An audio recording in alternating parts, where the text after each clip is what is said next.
Hello everyone, this is Govind Singh Negi and welcome to my channel Economics with Govind sir.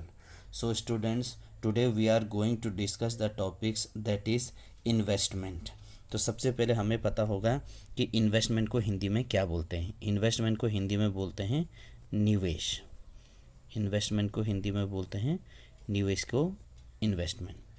अब definition आता है, what is investment. Investment मतलब क्या होता है।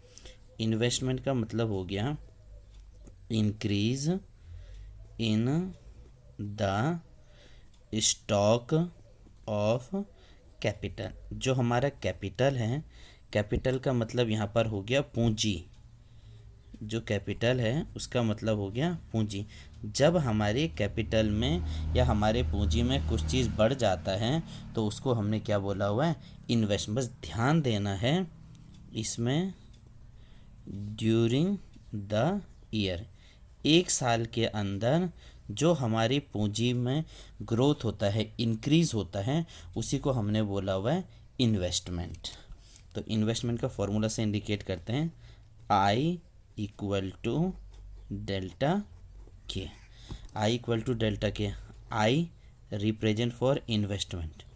जो भी हमने इन्वेस्टमेंट करते हैं उसे आई लिखते हैं। इस डेल्टा का मतलब होता है चेंज इन। डेल्टा का मतलब हो गया चेंज इन और के का मतलब हो गया कैपिटल स्टॉक। के का मतलब हो गया कैपिटल स्टॉक।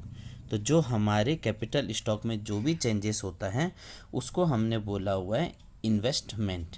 जो भी हमारे पास इन्वेस्ट है, चाहे प्लांट है, चाहे मशीनरी है, चाहे इंफ्रास्ट्रक्चर है, चाहे लेबर टेक्निक्स वगैरह है, चाहे बिल्डिंग है, चाहे फैक्ट्रीज वगैरह हैं, जो भी हमारे एसेट्स वगैरह होते हैं, इनको हमने क्या बोला हुआ है, कैपिटल बोला हुआ है।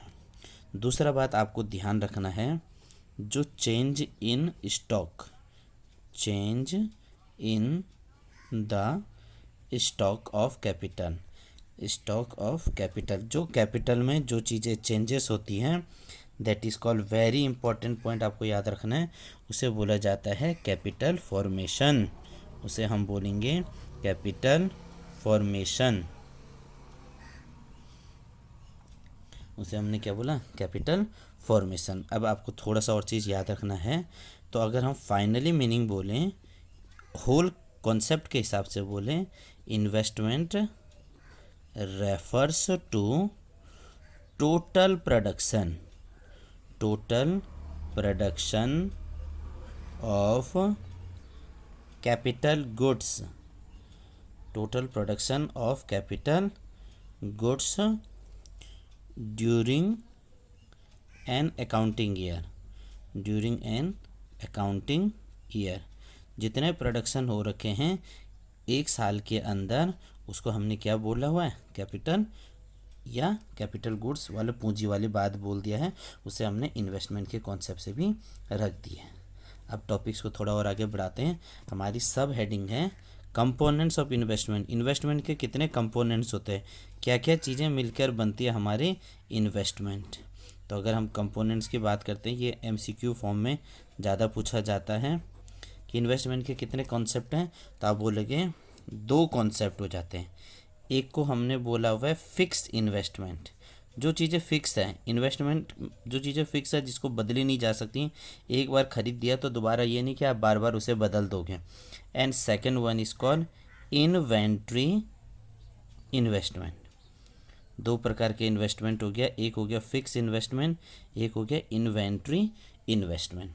तो हम पहले अगर बात करते हैं, जो हमारी फर्स्ट बातें होगी, that is called fixed investment. Fixed investment, नाम से ही पता चल रहा है, जो चीज़ जो इन्वेस्टमेंट करना है, जो चीज़ें क्या हो गई हमारी फिक्स्ड हो गए, उसे हमने क्या बोला हुआ है, फिक्स्ड इन्वेस्टमेंट। फिक्स इन्वेस्टमेंट क्या बोल दिया हमने, increase in stock, increase in stock of fix assets. जो हमारी फिक्स एसेट्स है उनमें जो भी बदलाव वगैरह होगा।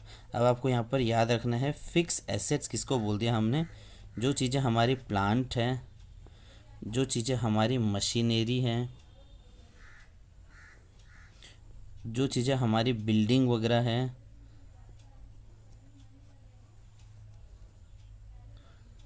ये चीज़ें हमारी क्या हो गई, फिक्स एसेट्स। तो क्या कहा हमने, increase in the stock of fix assets of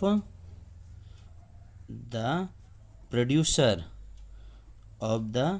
producer during an accounting year. एक अकाउंटिंग के अंदर जो भी उसकी फिक्स चीज़ें में बदलाव वगैरह हुआ है उसको हमने क्या बोला है, फिक्स इन्वेस्टमेंट। मान लो हम एक एग्जांपल लेते हैं, अगर हमारे पास सितंबर 2024 के स्टार्टिंग में, हमने बोला सितंबर 2024 के स्टार्टिंग में हमारे पास 8 मशीन्स है। हमारे पास क्या है, 8 मशीन्स। अब जैसे जो मशीन है वो हमारी फिक्स्ड हो गई, और इसके लास्ट में हमें पता चल रहा है कि सितंबर के लास्ट में, सितंबर 2024 के एंडिंग तक पहुंचते पहुंचते हम ये देख रहे हैं हमारे पास कितना आ गई है, 15 मशीन हो गई है। हमारे पास कितनी हो गई, 15 मशीन्स वगैरह हो जा रहे हैं। तो हमारे पास जो चेंज हो रहा है, जो चेंज या इंक्रीज इन फिक्स, चेंज या इंक्रीज इन स्टॉक हो जा रहा है। अब कितना चेंज हुआ, हमने इसमें देखा 15 थे पहले, 15 में से 8 माइनस करेंगे तो हम बोल देंगे हमारे पास 7 मशीन्स, यानी 7 जो हमारे पास फिक्स इन्वेस्टमेंट था उसका क्या हुआ, इंक्रीज वगैरह हो रखा है। इसी चीज़ को हमने बोला हुआ है फिक्स्ड इन्वेस्टमेंट। वो चीज़ें जो हमारे प्रोडक्शन करने में भी हेल्प कर देगी, तो उसे हमने क्या बोला, फिक्स्ड इन्वेस्टमेंट। फिक्स इन्वेस्टमेंट को आप दूसरा याद भी रख सकते हैं, इसे कहीं कहीं बोलते हैं जो हमारा फिक्स्ड इन्वेस्टमेंट है, जो हमने क्या कहा आपसे, जो हमारे फिक्स इन्वेस्टमेंट है इसको हम बोलते हैं कहीं कहीं पर fixed capital formation.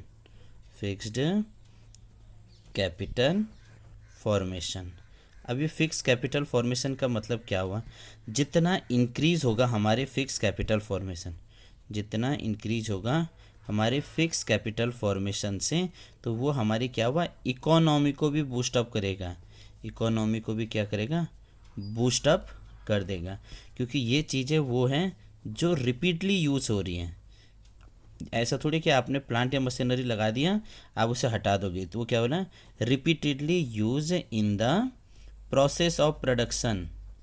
Process of production, आप प्रोडक्शन प्रोसेस में उसे बार बार यूज़ कर सकते हैं। और मेजर बात क्या है पता है, प्रोडक्शन फॉर सेवरल ईयर, बहुत सालों तक आप इसे यूज़ कर सकते हैं, फॉर सेवरल ईयर। अब थोड़ा सा आपको कुछ पॉइंट और बढ़ाते हैं, इसके सिग्निफिकेंस क्या क्या, इसके लाभ क्या क्या होंगे हमारे फिक्स इन्वेस्टमेंट के। सिग्निफिकेंस ऑफ फिक्स्ड इन्वेस्टमेंट, जो फिक्स इन्वेस्टमेंट है इसके बेनिफिट्स क्या क्या हैं, ये भी तो हमें थोड़ा सा याद रखना है। अगर पसंद आ रहा होगा प्लीज़ लाइक कीजिए चैनल को, इसे हमें भी एक प्रकार से अप्रिशिएट वगैरह मिल जाता है। तो आपको ध्यान देना है, फिक्स इन्वेस्टमेंट से क्या होगा, रेज प्रोडक्शन कैपेसिटी। जो कस्टमर है या जो प्रोडक्शन कर रहे हैं, प्रोडक्शन कैपेसिटी की बढ़ने की उसकी बहुत ज़्यादा क्या हो जाएगी, चांसेस हो जाएगी। कैपेसिटी ऑफ द प्रोड्यूसर, जो प्रोड्यूसर है वो और ज़्यादा प्रोडक्शन करेगा उसकी, क्योंकि उसके मशीन्स वगैरह सब ठीक हैं। जितना ज़्यादा रेजिंग प्रोडक्शन कैपेसिटी होगा, जितना ज़्यादा रेजिंग प्रोडक्शन कैपेसिटी होगा, तो इससे क्या होगा, higher level of output. Higher level of output में मशीन्स वगैरह ठीक चलेगी तो हमारे आउटपुट्स वगैरह भी और ज़्यादा होंगे। जितना हायर लेवल ऑफ आउटपुट होगा, higher level of output, output जितना ज़्यादा होगा तो उतना क्या होगा, higher rate of economic growth. Economic growth भी तो उतनी तेज़ी से बढ़ेगा, इकोनॉमिक ग्रोथ। और जब इकोनॉमिक ग्रोथ होगा तो हमारा क्या बोलते हैं हम, ओवरऑल डेवलपमेंट हो जाएगा, ओवरऑल डेवलपमेंट हो जाएगा हमारी इकोनॉमी। तो दोस्तों इतना ही आज के लिए, इतना। बाकी चैनल पसंद आए तो लाइक करना, कमेंट करना, शेयर करना, सब्सक्राइब करना और ज़्यादा इससे स्प्रेड वगैरह कीजिए। Thank you.